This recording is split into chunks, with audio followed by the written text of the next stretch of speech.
We're brought back with some Grand Tactician Civil War CSA campaign. So where we left off the last episode, we had yet another battle at St. Louis, as this time both the Army of the Mississippi and the Army of Kentucky together attacked the Army of Missouri, now under the command of John Marmaduke. It was another Confederate victory, a major victory, and both of those armies have retreated back in the directions from which they came. No doubt they will be back yet again.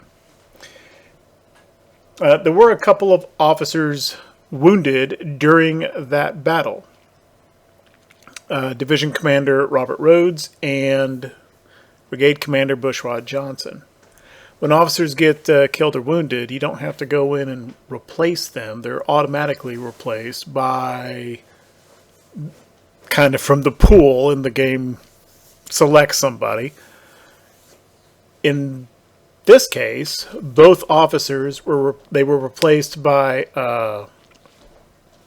Slack, who has been a brigade commander in this army before, and by Donaldson, who was a cavalry commander in the Army of Northern Virginia. Both of whom are fine, except the reason why they were in the pool is because in previous battles, not really through any fault of their own, their units had routed and those officers got defamed, and I had to replace them, at least temporarily, until their reputations are rehabilitated. In neither case for those officers had they yet been rehabilitated and still carried the defamed nerf. So I've replaced them at least temporarily. In that division, Clark, one of the brigade commanders, was bumped up to division command automatically when Rhodes was wounded.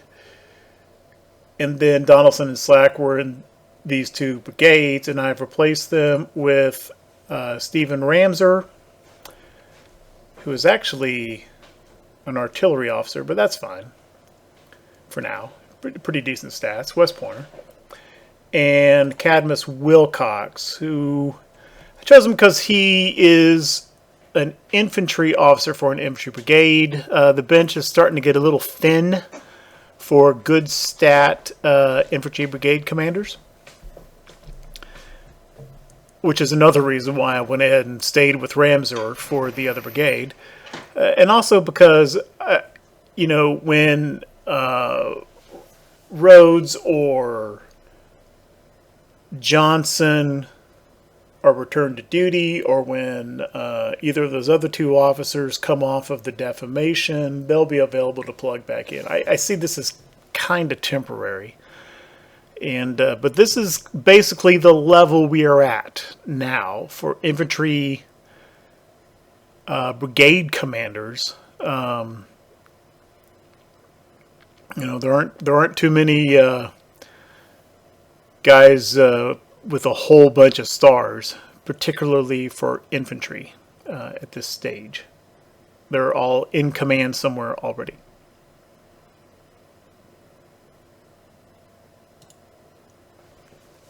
I advanced time a little bit, mainly to, get this pursuit phase over with, and it's winter time, and I just ran time for a little bit, see what happened, not expecting too much to go on. Our engineer corps has reached Carroll, Illinois, and it's not captured yet, but he's in the process. It's only one brigade. That capturing process will be very slow, but I've already got him working on a supply depot and a fort. My initial thought was he's not going to be able to keep it, obviously. But, this is an important strategic point for transportation and infrastructure, as I've talked about before. And even now, even before it's captured, we can already see that more direct telegraph line connecting to St. Louis. So even though it's winter, I felt like this was important enough that I have ordered Hardee to take the Tennessee Army and bring it down the river, riverborne transport. And we're going to park him here at Columbus. And let's try to hang on to Carroll, Illinois. Not much to talk about in Western Virginia that's changed. Nothing naval has changed. Still building our blockade breaking fleet. That will take still quite a while to do. I brought Jackson's Shenandoah Army across the Potomac and have brought him around here, and he is now besieging Fort Washington. Didn't really want to wait for the summertime to get that little piece of business taken care of here in the Washington area. Because McDowell, he came up and then this fort kind of created a barrier to chasing McDowell out of this area, because he could come up, attack, retreat, and I can't go down and pursue him without getting in the way of this fort. And didn't want to wait for the summer. So I brought Jackson around. He's besieging now. So far, it looks like this siege is going to go just fine for us. There are no supporting forces. That could change, but for the moment, this looks like an easy do here.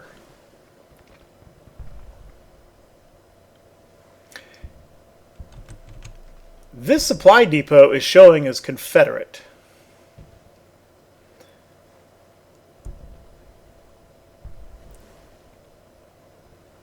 Which is interesting because that suggests that it's not just that McDowell's Army of Northeastern Virginia is out of sight.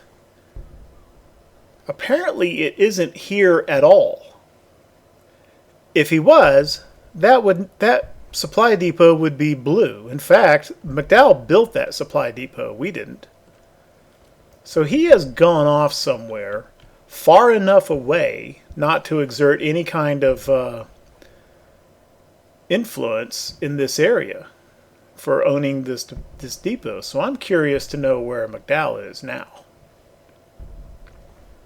I don't think the AI will transfer all units out of an army to the point where it doesn't exist anymore. I've done that before. A player will do that. I don't think the AI will do that. So he's moved somewhere in a way that I couldn't see him. He's probably here. Somebody is building the supply depot over here on the eastern shore. That's probably McDowell. Okay. Yeah, that's where he is. Apparently it picked Salisbury as his retreat point after the Battle of Washington. Across the bay. And I've seen the AI do that before. I've seen Confederate forces retreat to this area. It does beg a question, though. Once he does get reconstituted and supplied, is he going to come back across? Or he's now kind of in a position to come down the eastern shore and threaten this area, which is what I would do. That's one of my bags of tricks. That's in my bag of tricks for playing as Union. A seaborne attack on Norfolk, which is kind of obvious. I bet most people do that. Okay, so we've got a siege going on, and other than that, we're just continuing with our plan. I'm thinking, still building this fort up here, but I'm kind of thinking once April gets here, Johnson's army, or by that time it will be Beauregard's army, I may do some raiding up in Ohio or Pennsylvania.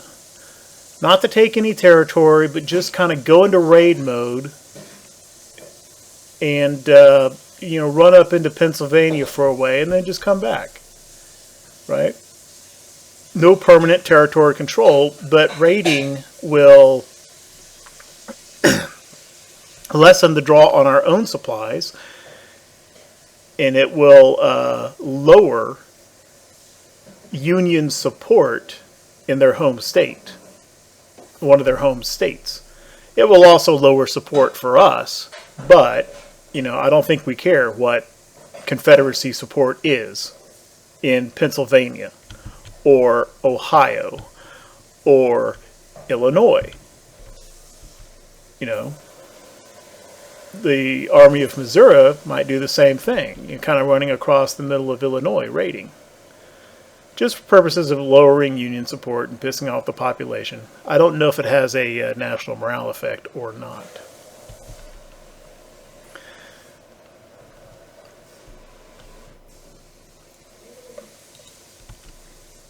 Time rolling. I think we're only about a week now from completing our Military 2 policy.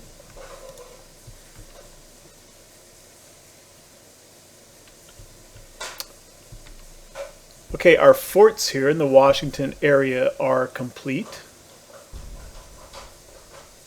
Let's get some commanders assigned to those. It's Fort Stevenson and Fort Mager.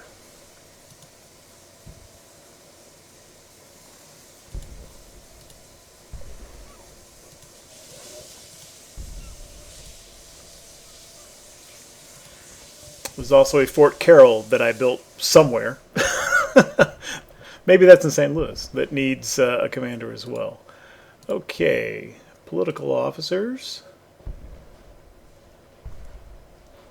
And these forts are in areas where they may actually get attacked. So like a decent stat officer would be helpful.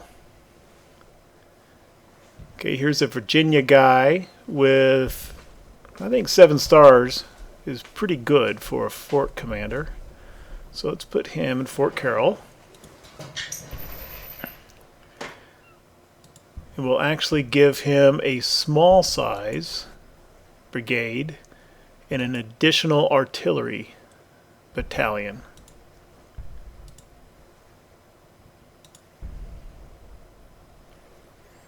And we'll do the same thing with the 2 Washington area forts.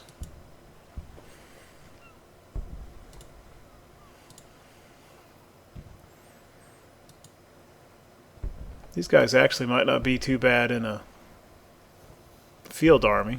It's kind of why I had saved them and why they're available at all. But okay, this guy's Georgia. That's fine. Colquitt.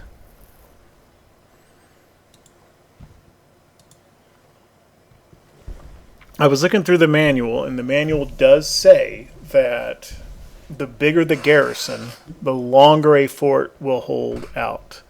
That's why I'm going to go ahead and put these smaller infantry brigades in there. I don't want to put 3,000 men into a fort. They will hold up to 5,000 men.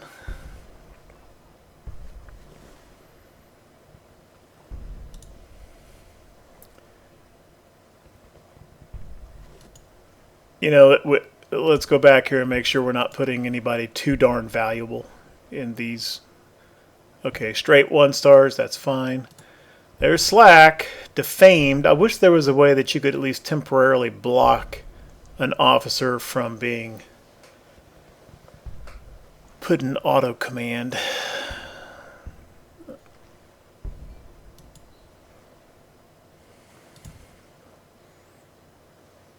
Okay. Garland should do, because I'm going to have to do that like all the time. It's going to keep putting slack every time a unit's recruited. William Jones.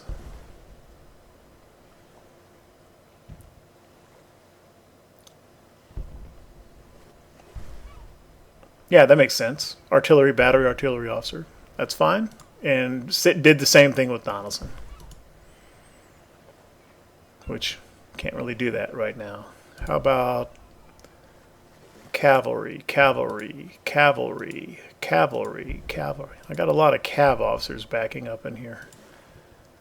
How about this lieutenant colonel? How about this major? Sold. And Fort Stevenson, replace, political. This guy looks all right.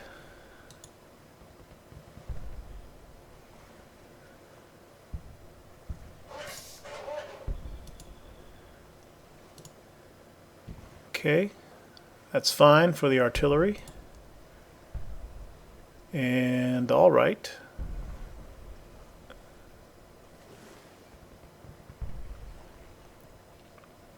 Okay, fine.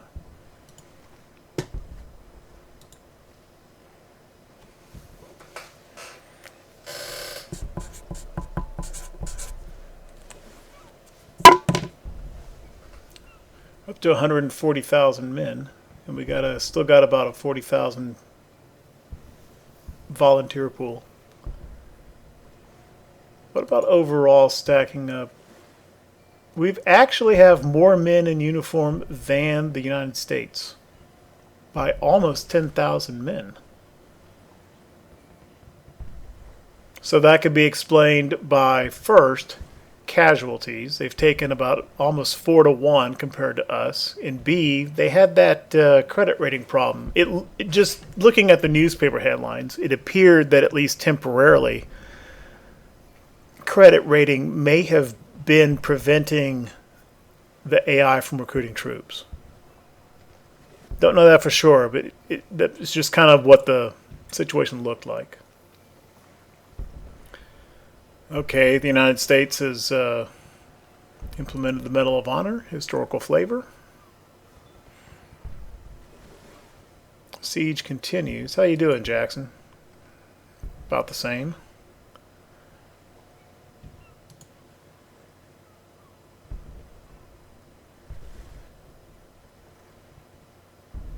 Strong supply from this newly acquired supply depot down here. I think this infrastructure point is probably controlled from Annapolis.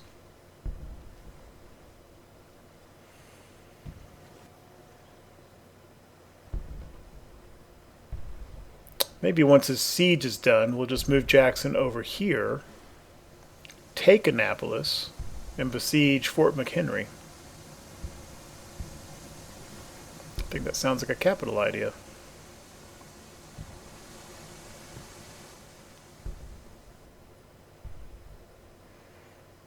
He is suffering some weather effects. And because he's in a siege mode, I don't think he's getting... I don't know if he's getting the entrenchment or winter quarters mitigation against weather. Longstreet certainly is. I don't know if Jackson is. Let's see how Hardy is getting. Okay. Hardy is just about in position.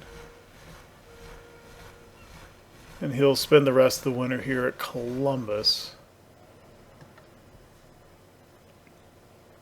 And then here in just a few days, once Military 2 kicks in, I'm going to form a new corps down at Montgomery. And I'm going to march them up to Nashville.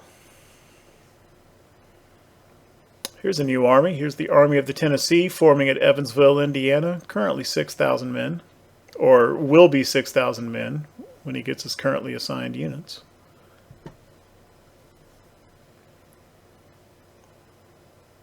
Hardy does have over 1,000 men disabled, and that's probably just from marching during the winter.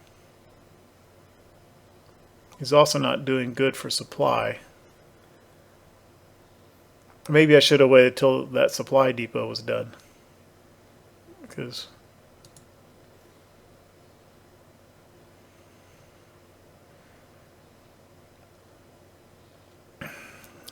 well, crap, he's going to have to build a depot here too. He may not. Yeah, his supply flow is actually decreasing.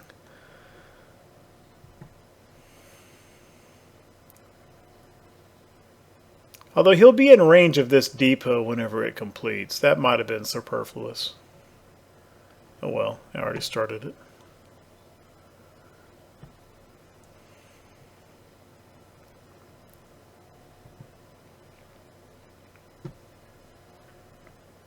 See how close we are on military? Not quite 2 days. So yeah, on schedule.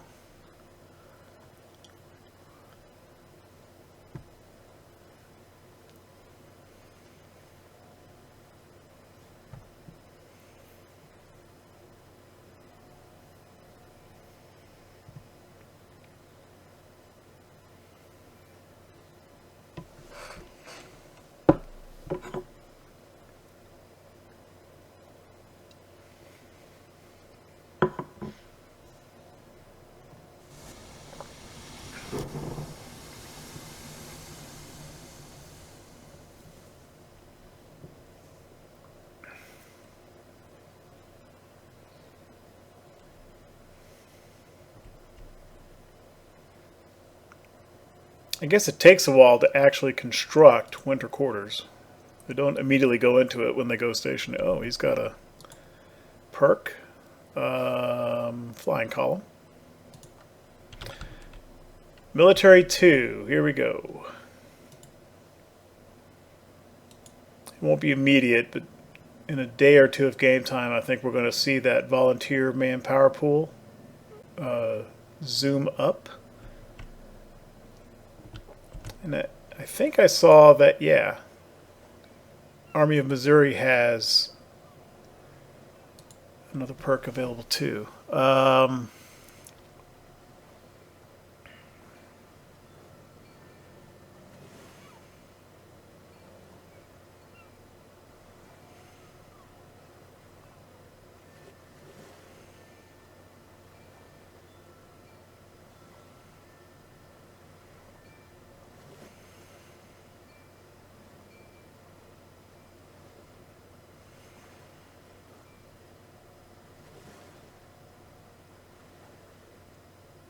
I'm going to go with pontoon train. Not so much for the movement speed across rivers, but for the supply efficiency. Ambulance Corps is very good, but I like this is one I kind of like to put on the Army HQs, of which there will be one here pretty soon. Let's just double check. Northern Virginia, they've got one. Pontoon train. And does Jackson have one? Not yet. Looks like he may be getting a little bit closer to completing his siege, though. Alright, while we got the game paused here, let's go ahead and get the Army HQs set up. And one reason why I went around and put all the future corps commanders in those commands was so that this process would be pretty quick. Right. Let's turn off the garrisons for now, go to field armories. Recruit new army in Virginia. Yep, Lee. Perfect. So we need to transfer those two corps. What is currently the Army of Northern Virginia. And the Shenandoah Army. May have to wait till after the siege. Nope, it worked.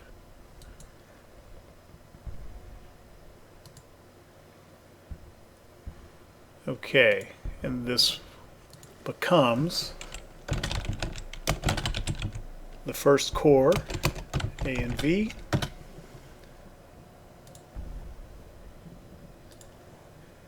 And this becomes the second corps.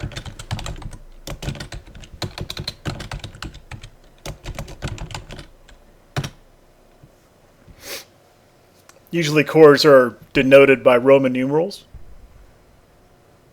certainly in the United States Army. But this is the Confederate Army, and about 90% of the time I've seen these two Confederate corps with a spelled out first or second, not a numeral, either Roman or Arabic. Okay, so that's one done. We're going to do the Army of Tennessee next.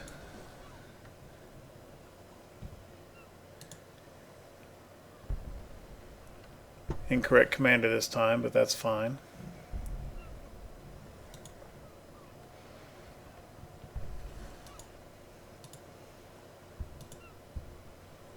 And that is Hardee's Corps.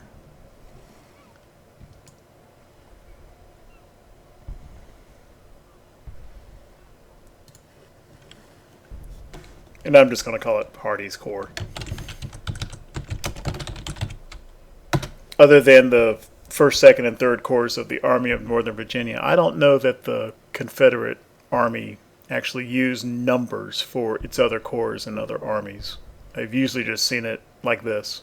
Hardee's Corps, etc., etc. Okay, that will do for this.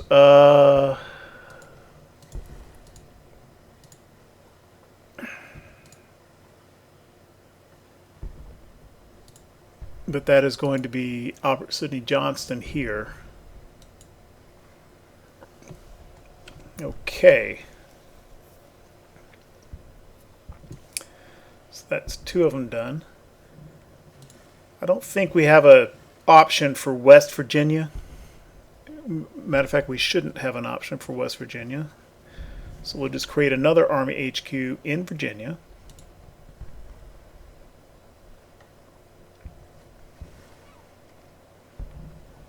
And that will be Beauregard. There he is.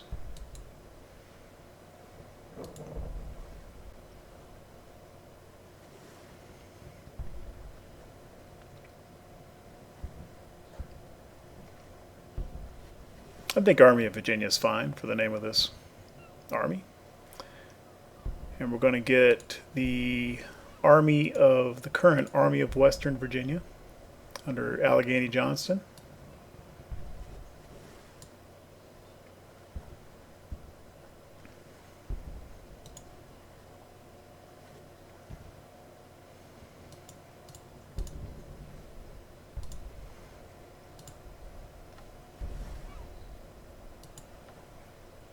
Which we're just going to call Johnson's Corps.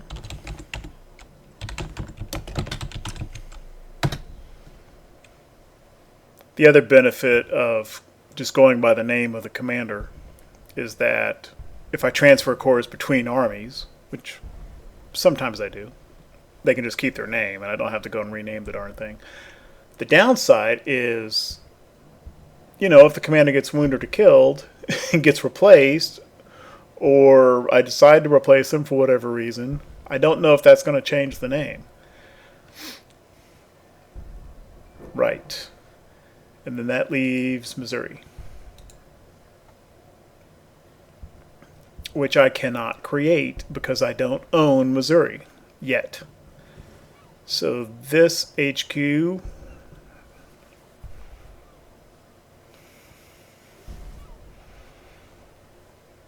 I guess the closest place would be Tennessee. I can go to Arkansas would be fine.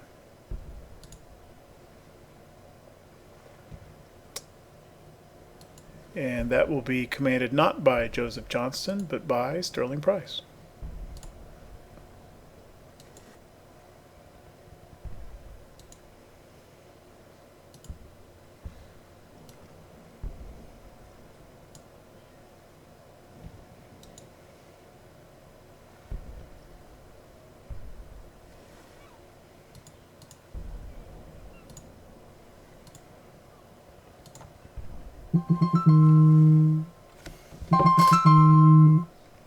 Telemarketer call. And that's just going to be Marmaduke's Corps at St. Louis under the Army of the West, which is going to be called the Army of Missouri. And then that leaves Bragg. I'm just going to call this not Bragg's Corps, but Capital. And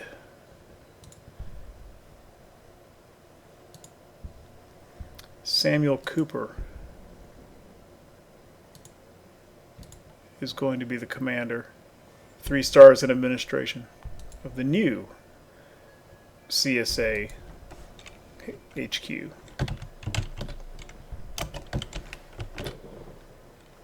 In this case, being not CSA Confederate States of America, but CSA Confederate States Army.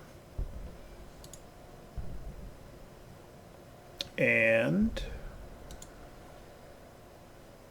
Bragg's Capital Corps will come underneath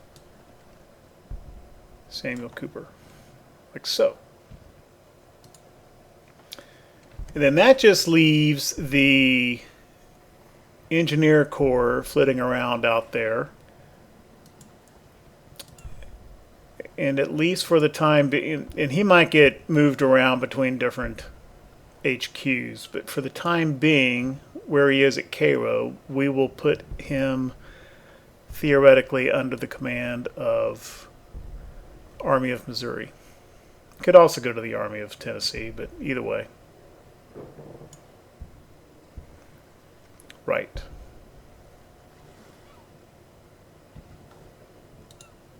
Okay. Our organization is done. Now we just need to get the HQs to the right spots. Where is... Okay, so... Lee needs to be up here, close to his cores.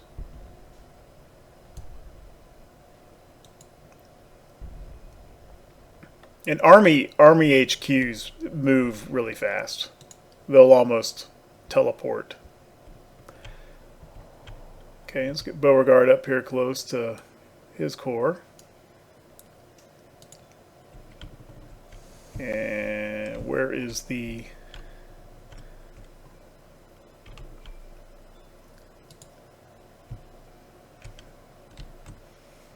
Get Cooper down here to Montgomery.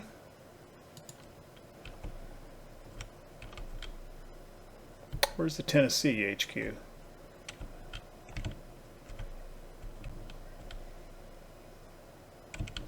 Memphis? Yeah, there he is. Let's get Johnston back up here close to Hardy.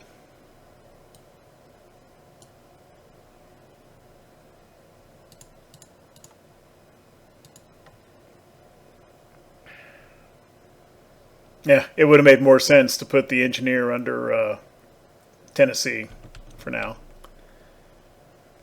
And what about Missouri? Where's Price? Oh, I had to put him in Arkansas.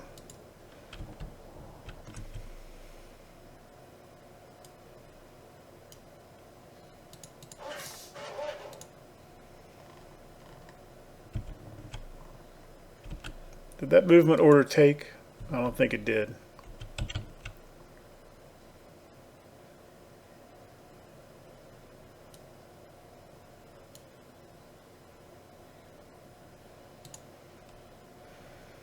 Okay, the fort is done here at St. Louis, Fort Carroll.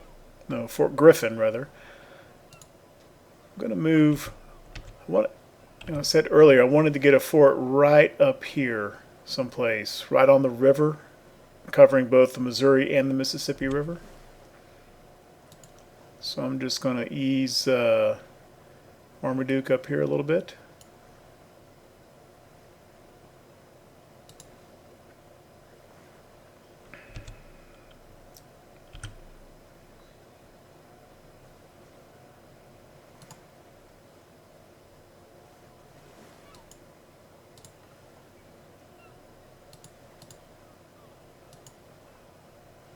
Get a commander here. Even though these political officers I'm putting in here aren't that great, they're still better than the volunteers that would be there anyway. Okay, this guy looks all right. And give him a brigade and a artillery.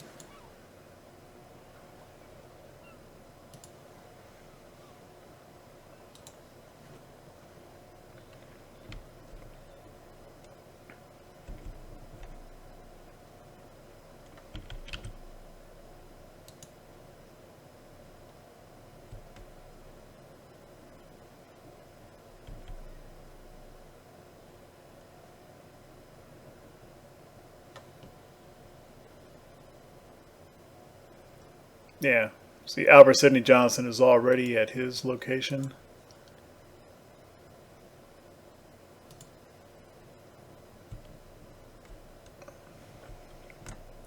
He was able to come straight up the river.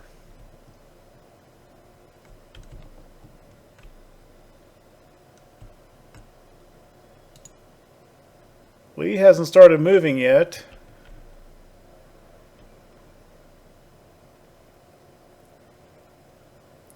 Well, I said they were going to move really fast. They're not moving all that fast. I've seen them move a lot faster than this. Alright, Jackson, how you doing on your siege? About the same.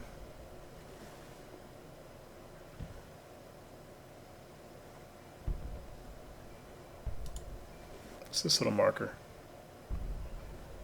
Okay, so Slack has been rehabilitated, so it's fine for him to go back into command of something now. That's cool. Jackson's readiness is not looking good here.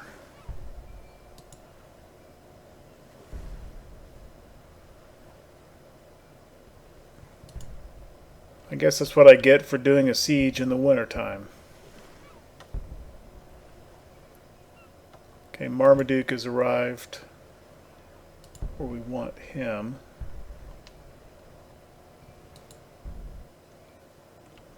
So I want a fort right about, yeah, right about there would be good.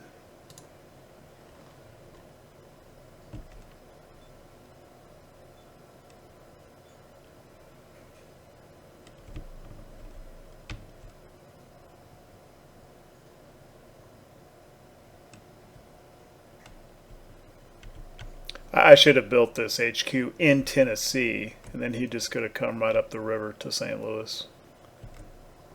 What's going on here?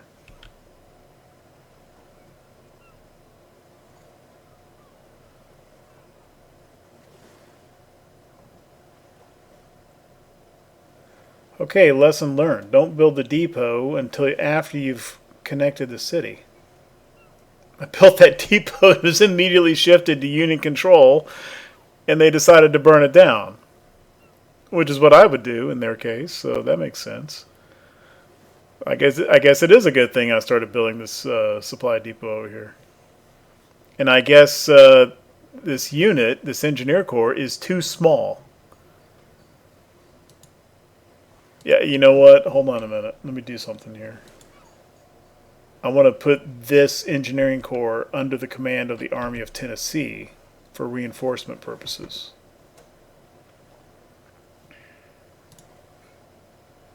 Kind of had him in the wrong spot. Transfer, turn the garrisons off.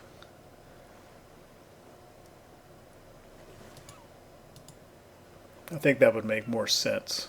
It's a lot closer to that HQ.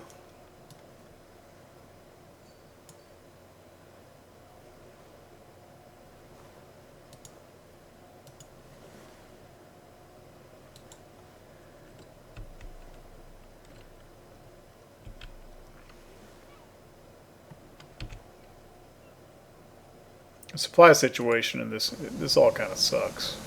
I didn't do a very good job managing that.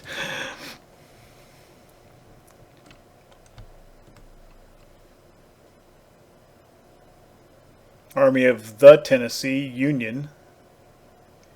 Oh, the other thing I was going to do is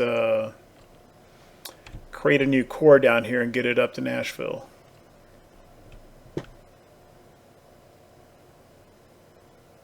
Fort Carroll, where is this anyway? At Winchester. And who is this? Army of the Ohio. That's a new player. 5,500 men. What's the outlook for?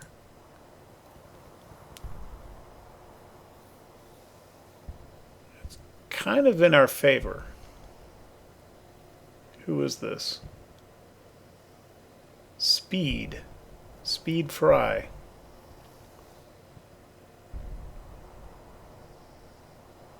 Two infantry brigades, a cav brigade, artillery. I had a little brigade in this fort.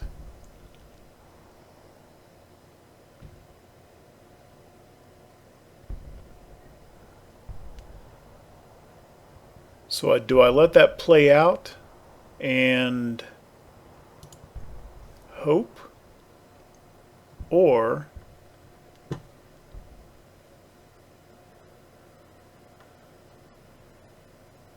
do I move Allegheny Johnson down here?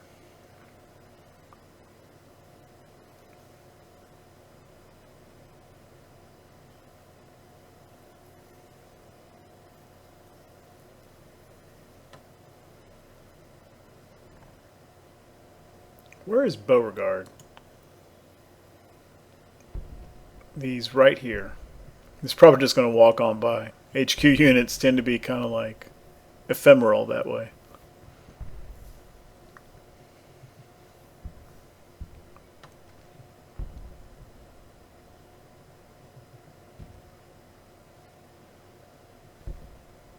Jackson's kind of tied up over here with this siege. He can't do anything about it.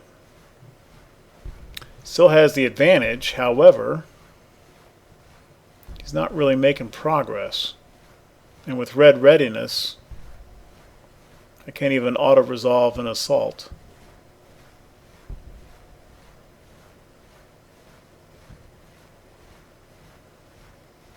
I'm not sure I have ever had the option to auto-resolve an assault without supporting forces present on the Union side.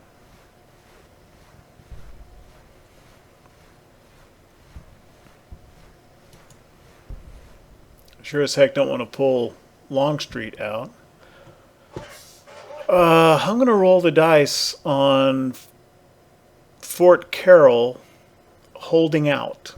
It's a small force besieging. We at least have a little bit of an advantage going in.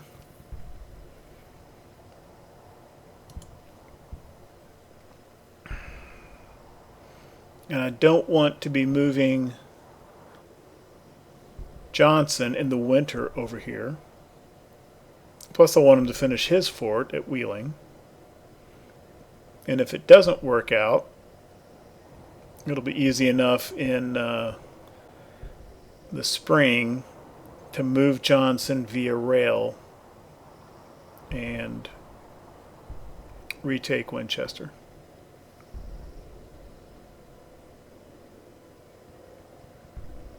We do have this West Virginia militia, which could get involved as well.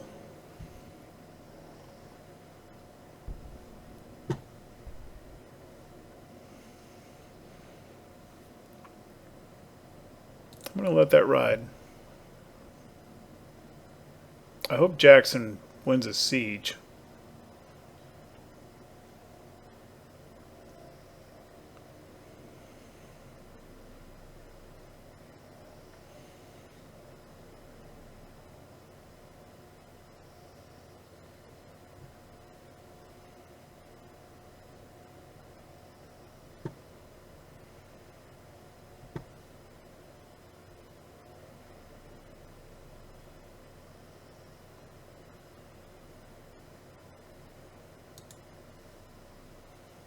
Get up there, Lee. Laggard. Okay, they're having to print money now in the north. I usually try to avoid that policy. It helps with short term, but it just decreases the wealth of the population. They're continuing to have money problems in the... Let's just take a look at the heat map for a second on how support looks in northern states and southern states for that matter. So this is the front line heat map. We're still working on capturing Carroll. Maybe I should move Hardy right up onto the town. Intelligence. So we have real strong information gathering in this Northern Virginia area, and okay in Missouri and Illinois. If I had scouting enabled for these forces, it'd be a little bit better. These are some economic maps. Here's concentrations of workforce. I really don't know what to do with this. Same with slavery. Concentrations of war slavery is more... What do you... Okay, so what do you do with this? Somewhat interestingly, apparently slavery extends up into parts of Pennsylvania and into Illinois. I don't know what to make of that either. Trade, little trade nodes. Okay, again, what can the player actually do with this information? But support. Okay, we are solid, heavily red in pretty much every Confederate state, and the Union is quite low in Missouri and the Indian Territory. When you hover over a state, up here just below the compass, it says support. And that's always the support for your own side, not what it is for the side which owns it. So in Missouri, we actually have 69% Confederate support in this state now. And the light blue indicates it's pretty low for the Union. Well, I think it's an either or, right? If we have 69%, then the Union cannot have more than 31%, is what I think would be the case. And we started the campaign with, I think, either 45 or perhaps 50% in Missouri. So our campaign there has increased Confederate support. That's good. Indian territory, very low for the Union. And we have 71% in the Indian territory. If I had taken that, I forget the exact name of the policy, but there's one for Native American support. We would have, we'd have some manpower out of this. I didn't take that policy, so we do not. They still seem pretty strong in most states. Wisconsin is a little light. They're not as dark as the red is in the Confederate states, but Missouri is the only one where they're clearly having real problems. And then they're pretty low in Kentucky as well. A little bit lighter in Maryland and Delaware, which are slave states, and for some reason in New Jersey. So they're still doing kind of okay.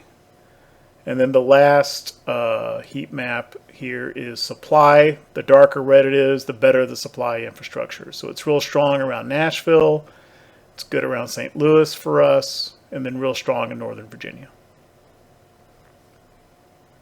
Why it's so strong up here in Wheeling, I don't know. Unless it's taking into account all of the railroads around there, I guess. Okay.